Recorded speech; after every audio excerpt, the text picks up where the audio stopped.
بسم الله الرحمن الرحیم. السلام علیکم ورحمت الله وبرکاته. درنو لیدونکو په دې هیله ستاسو ټول روغ جوړ خوشحاله اوسئ. زموږ د نن ورځې د تجوید درس ته بیا هم ښه راغلاست. زموږ د نن ورځې د تجوید درس شپږم درس ده. زه به تاسو ته شپږم درس انشاءالله نن وړاندې کړم.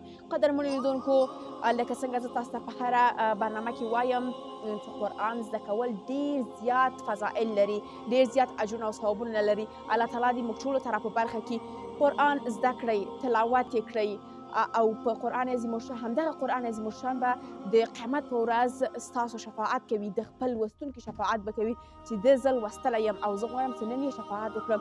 نو درنو لیدونکو، موږ هم باید د قرآن په زده کولو کې چې څومره مو وس او توان وي باید کوښښ پکې وکړو.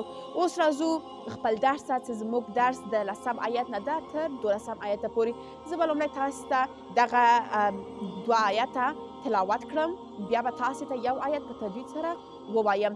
اوس راځو خپل قرائت پیلوو. اعوذ بالله من الشیطان الرجیم. بسم الله الرحمن الرحیم.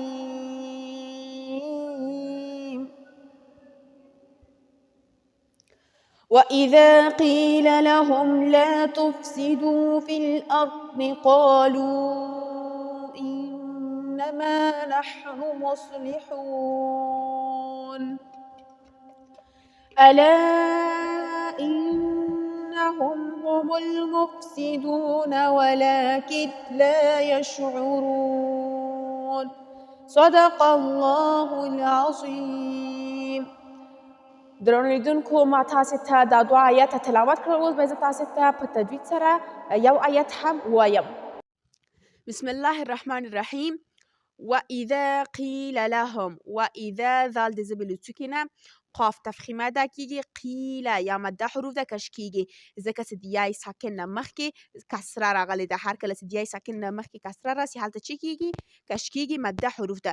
وإذا قیل لهم، لهم ها د حلق له اول حصې څخه، لهم لا تفسدو، لا تفسدو تی پیش لري، فا غړوندی لري، تی له فی سره جنګوو، تفسدو.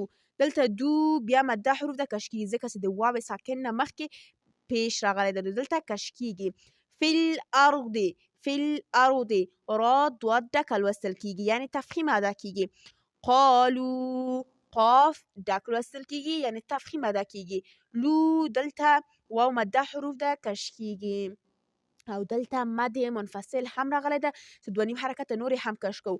قالو انما، انما ان کې غنه کیږي ځکه چې دلته د غنې حروف راغلی، د غنې حروف نون ده. انما او مشدده هم ده. نحنو، نحنو ها د حلق له آخر حصې څخه ادا کیږي او حلقي حروف هم ده. مصلحون، مصلحون صوت تفخیمه یعنی ډک ادا کیږي. حون ها د حلق څخه، حون واو مده حروف ده کش کیږي. وإذا قيل لهم لا تفسدوا في الأرض قالوا إنما نحن مصلحون. صدق الله العظيم. اللهم آنس وحشتي في قبري، اللهم ارحمني بالقرآن العظيم واجعل له لي إماما ونورا وهدى ورحمة، آمين يا رب العالمين.